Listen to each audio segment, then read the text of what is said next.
Ladies and gentlemen, please stay connected while we rejoin the management back to the call. Participants, please stay connected while we rejoin the management back to the call. Ladies and gentlemen, thank you for your patience. We have the line for the management reconnected. Sir, please go ahead and continue. Okay. I don't know where you lost me, but I thought I'd answered the first part of the question. Yes, sir. Second part of the question, Yeah, second part of the question with respect to credit costs, we don't No, sir. Higher yielding assets. Right. Higher yielding assets, NPA. Yeah, we are moving into higher yielding assets. And these are relative, when I say higher yielding assets, this is relative to the current asset book that we have. So as you know, we have 40% corporate. And within that corporate, we have a large chunk of AAA corporates. So therefore, our assets that on the corporate side, our yields are quite low. So relative to that, we want higher yield, which does not mean that we are taking higher risk necessarily. So we don't expect very material change in the portfolio performance. It has performed quite well. In our deck, we now have given you ever 30 plus at 6 MOB, one graph which you can look at. We expect that trend lines to stay where they are as we go forward. Thank you, sir. All the best for the future quarters. Thank you. Thank you very much. Next follow-up question is from the line of Tejas Shah from Unique Stock Broking Limited. Please go ahead. Hi. We missed the provision coverage ratio. Means what is the roadmap going ahead? So we are currently at about 79.1% the way RBI measures it. And we are at about 69% and change the way you would measure it without the technical write-off. So far, the provision coverage ratio has been built up by excess of recoveries over slippages. And we believe that trend line will continue. So over the next year or so, we expect another 300-400 basis points improvement on this number. At some point in time, we will need to take a management call on whether we need to aggressively do technical write-offs, which can materially alter both the gross NPA as well as the net NPA and the provision coverage ratio. But given the fact that majority of our assets are secured, and given the fact that we have now reached approximately 70% PCR, we are not looking at very aggressive write-offs and provisioning at this juncture. Cool. If you can also throw some light on the retail segment revenue and retail banking basically, because the revenue and the incomes are, I think, there is a degrowth in that in terms of the income. Basically, when I say your other retail banking, there I think there is some drop in the income. So if you can throw some light, where are we losing money over there? I'll turn this question over to Vinod, who is our CFO, to provide color on this question. Yeah. This is basically with regard to the segment reporting you are referring to. Correct. Yeah. So in the segment reporting, if you see that the allocation, what we do is based on the asset side. So whenever the asset, there is a change in the different segment, the expense getting allocated to those segments also getting altered. So we cannot readily map the income what we earn from that particular asset, particular segment to the real income what goes into the profit loss account. This for the segment reporting, the allocation is based on the asset side. Okay. Hope that clarifies you. Yeah. But then again, year on year, if we are seeing 100 means 50% up, 441 crores. It's gone down to 212. So what? There's a massive right? Means not we are not making money over there, or what exactly? Or is shifted to some other area of the banking which is getting recognized? So it's not that we are not making money over there. We are making money over there. That is, as I told, the allocation that comes into the segment that flows, the calculation is made based on the asset side. For example, if the treasury, the asset size is reducing, it will get the expense that is getting allocated to there get reduced, and proportionately the segment where the higher assets will have higher allocation of expenses. So that's why a particular segment may have a lower revenue, showing a lower revenue. It's not that the actual revenue from that segment is lower. That is totally different from the revenue that flows into the P&L. That's my point. Okay. Thank you. Yeah. Thank you. Thank you very much. Next question is from the line of Milan Shah, individual NRI investor. Please go ahead.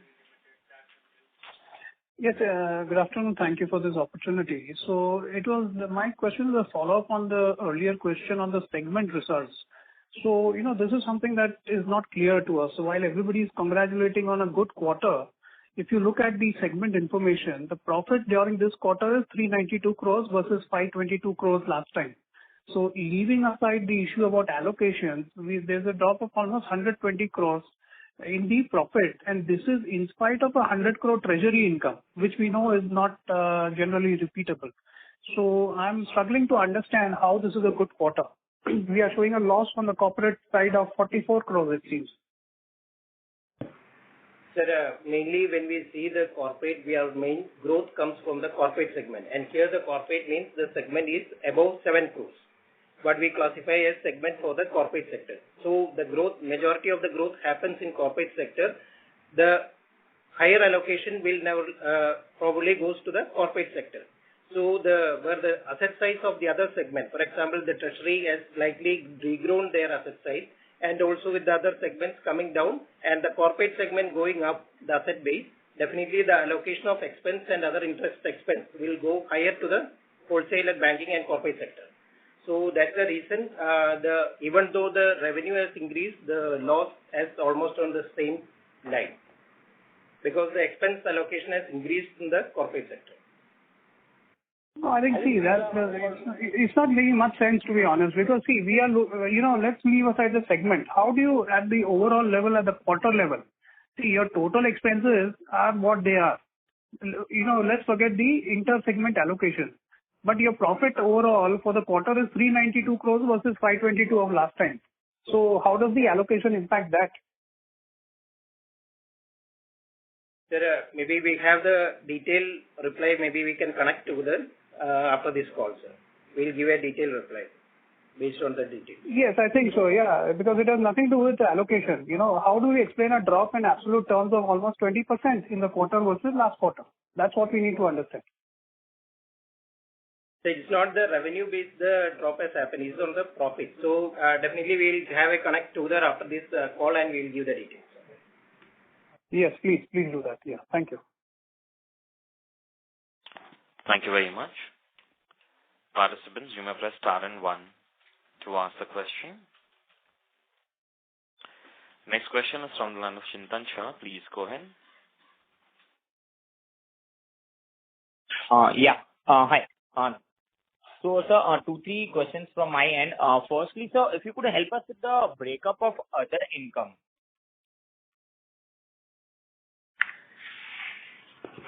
Do you want to take that? Yeah. Other income breakup.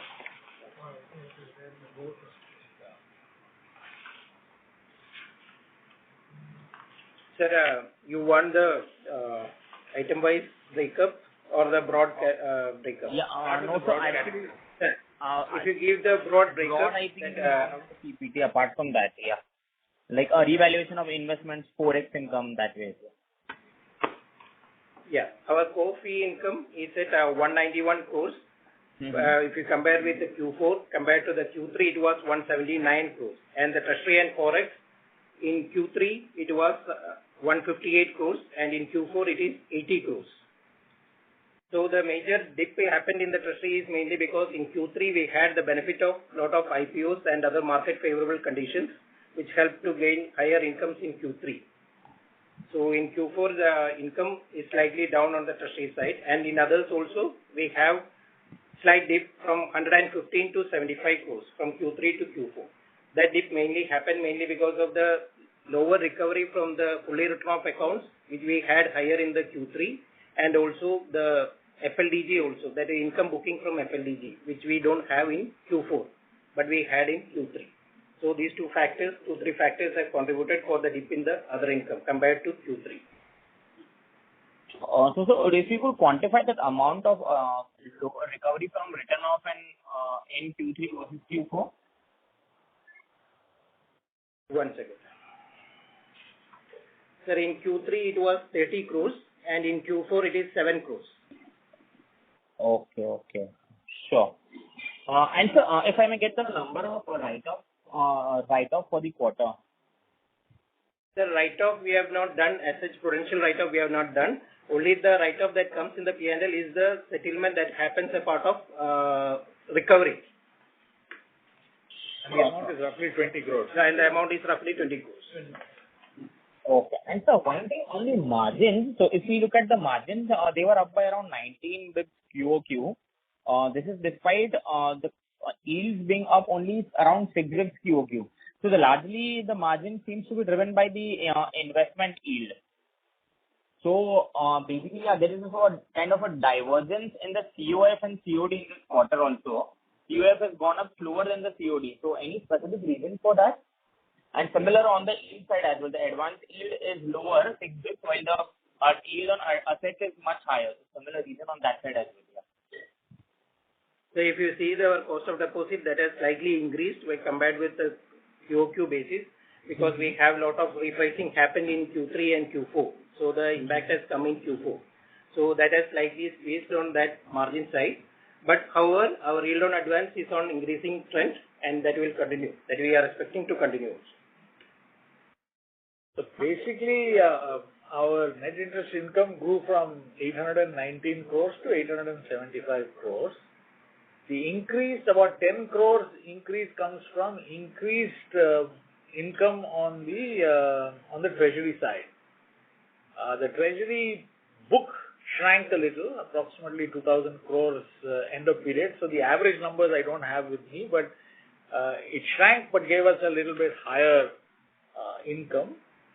The rest of the growth came because we had substantially higher average assets for the quarter than we did in the prior quarter. So our average assets had grown 5%.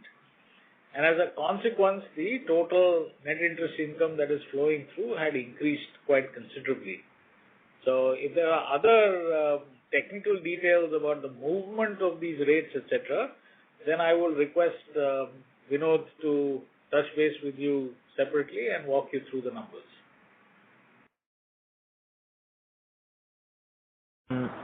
Okay, sure, sir. And one more thing also on the recently newly launched products, namely affordable housing, CV or C, and the revamped lab which we have done in this quarter. So some more nuances on the business in terms of yields, ticket size, and sourcing, whether we are doing it internally or via a DSA model. And secondly, would these be higher yielding products, but adjusted for the initial OPEX cost, which will be front ending? Would they be ROA accretive over a period? Means how would it be? When will it show up in the ROA? And what could be the size of this book after 2 years? Say 2 years from now on. Yeah. So all of these products, for it to be material to us, have to be at least four-figure crores. So affordable housing used to be a core product for the bank once upon a time. We moved into prime housing 3 or 4 years ago and vacated that niche. So we are going back to an area that we have done business with in the past. Too early for us to tell you what the yields are, etc. But our ambition is to get at least 1,000 crores in each one of these product categories, if not more. So mortgage LAP, for instance, we want to do a couple of 1,000 crores during the year. So we've not specified goals for ourselves, but that is what we would intend to do, and what we have sort of cemented in our mind as to what we want to do.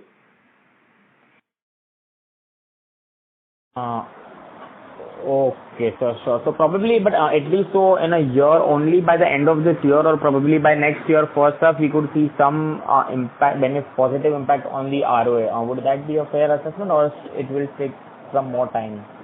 Yeah.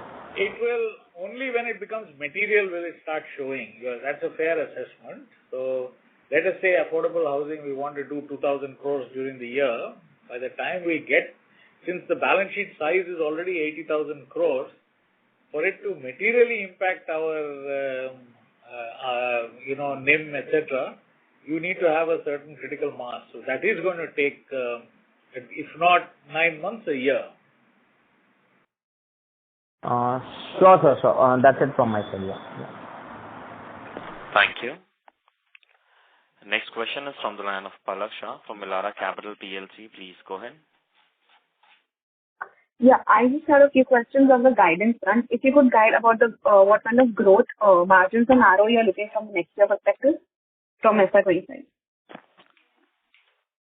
Ma'am, we want to grow at the rate at which we grew this year, which is about 12% on assets, 12-13%, so either 12 or early teens on the asset side, and deposit side of a similar number. Because this is the time when we are transitioning from our older models of business to a new model of business, which requires a great deal of investment in time and energy on our part to change our processes, etc. We've hit about 3.38% NIM this quarter. In the medium term, we want to get to about 3.5%. So we are doing everything in our power to increase NIMs. And majority of this is going to happen by restructuring the balance sheet, by getting higher yield books to grow, whereas constraining the lower yield books. And the constraints on the lower yield book will start once our higher yield engines start operating. So as of this moment, our higher yield businesses are not kicking in volumes at the level we want. Therefore, we are not constraining the lower yield business, which is basically corporate. But 18 months out, we would like to see approximately 350 basis points NIM and increase that thereafter. Yeah. Okay, and ROA? ROA will stay where it is, ma'am. As you can see, we are at roughly about 100 basis points now. We don't see any immediate trigger for it to increase. ROA increase will come once some of our expense-related challenges are met with by increase in revenues. So currently the driver is such that we will stay at about 1 in the near future. And once our revenues start growing quite considerably, that's when ROA numbers will start increasing. But in the near term, it will remain where it is. Okay, that's it from my side. Thank you. Thank you very much. Next question is from the line of Chinmay from Prescient Capital. Please go ahead. Hi, sir. Just a bookkeeping question from my side. Could you share the average LTV on the gold loan portfolio for the entire year, FY24? It's 74 and touch, Chinmay. Got it, sir. And what would you say would be the steady state number that you'd be looking at? Because I think a couple of quarters back it was somewhere around 83%, if I remember correctly. So including buyout, it's at 74.92%, so about 75%. And excluding buyout, which is basically our own portfolio, is at 70.73%. So the long-term trends are that it will continue to drop, is my view, because majority of our growth is coming from our own sources. Understood, sir. And what is the average yield on this portfolio for the year? Can I get Vinod to answer that separately to you? I mean, I don't have the data with me at this juncture. Sure, sir. Sure. Thank you, sir. Yeah. Thank you. Next question is from the line of Prabal from Ambit Capital. Please go ahead. Yeah, thank you. Am I audible? Yes. Yeah, Prabal, go ahead. So my first question is on the yield. Prabal, sorry to interrupt you. We are actually losing your audio. Can you speak to the handset, please? Is this better now? Slightly. Much better. Okay. So my question was on yield. We have seen sequential increase in the loan yields, while we are also simultaneously increasing our share of corporate book. So what explains this dichotomy? Very, very good question. It is, reasonably aggressive pricing action, in the sense that demanding and getting a reasonable price with the corporates. We had some leeway on our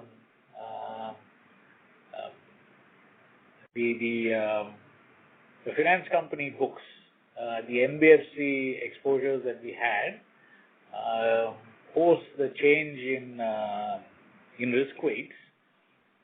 We did go back and try and renegotiate wherever it was possible, so that we got a incremental yield to cover for the incremental risk weights that RBI had prescribed for us. So that enabled us to take our corporate yield a little bit higher than where it was in the past.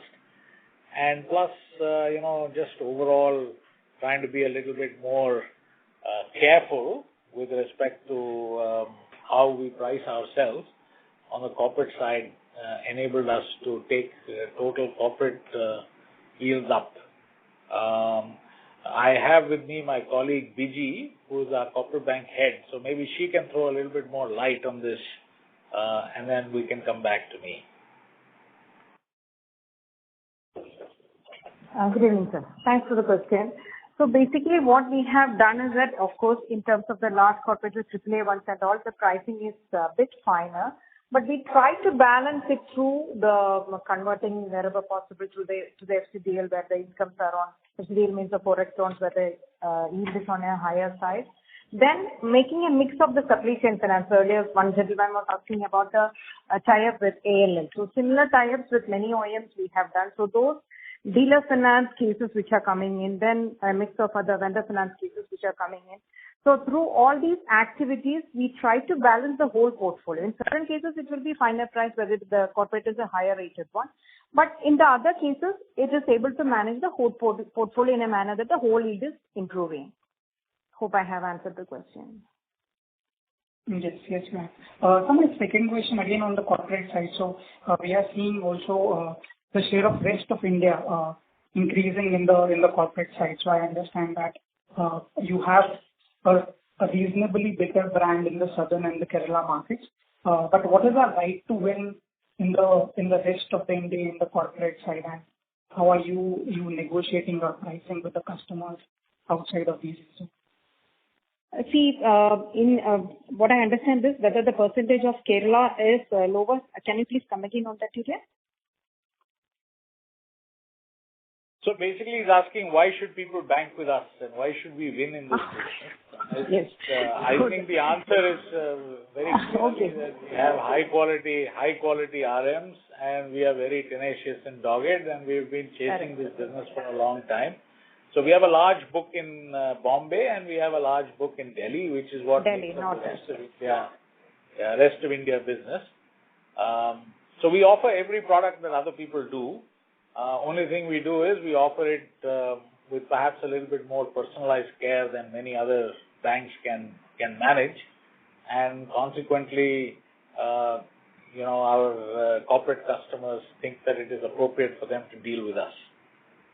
Add anything you may wish, DG. Yes.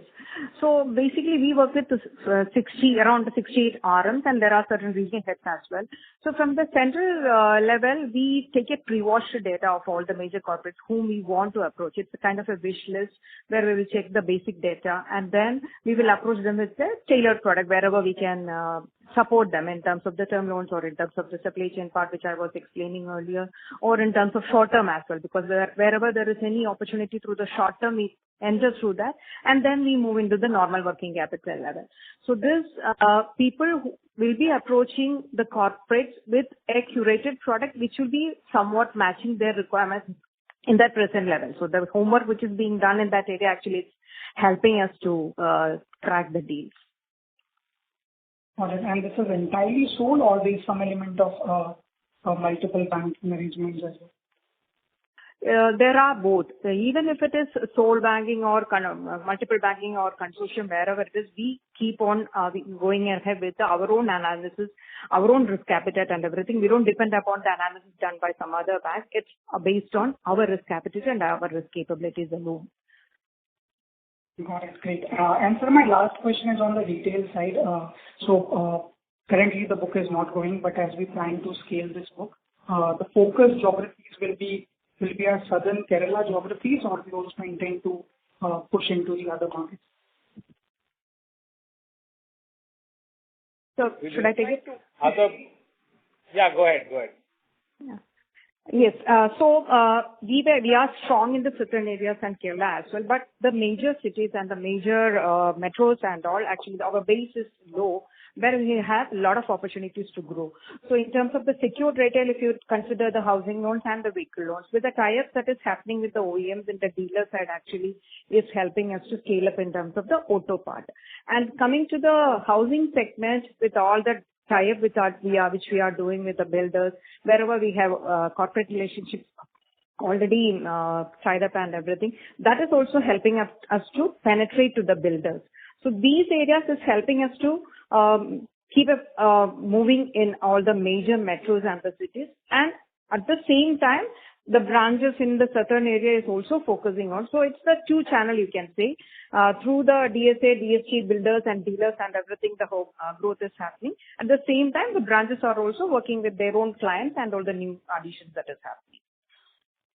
Got it. And when can we expect the retail book to start picking up? Of course, it has already started growing, and auto has grown with more than 30% in last year, and housing is also moving up. And we have, as Shashri sir was explaining, the growth has started happening in that area. The logins are improving, and our presence is also improving in all the major cities. Got it. And the entire process of turnaround time and everything, that is in place. So the only push is required now. Yes, and in slight changes are required in the process part as well, which we are working upon. Straight through processes wherever possible, we are trying to make it also happen. Got it. Thank you and all the best. Thank you. Thank you. Next question is from the line of Jay Mundra. Please go ahead.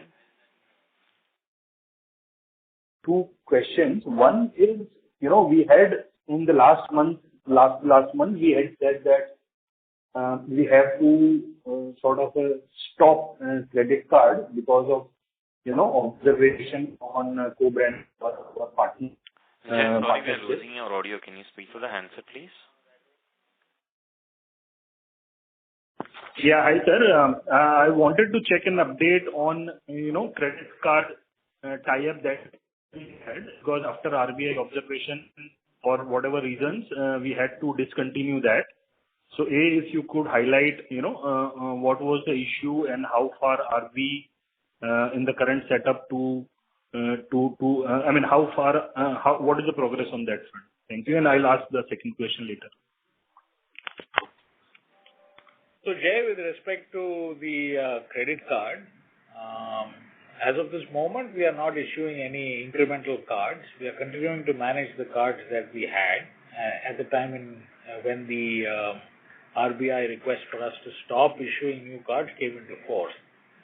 The balance sheet continues to be buoyant, and therefore, from a revenue perspective, we don't see any immediate risk.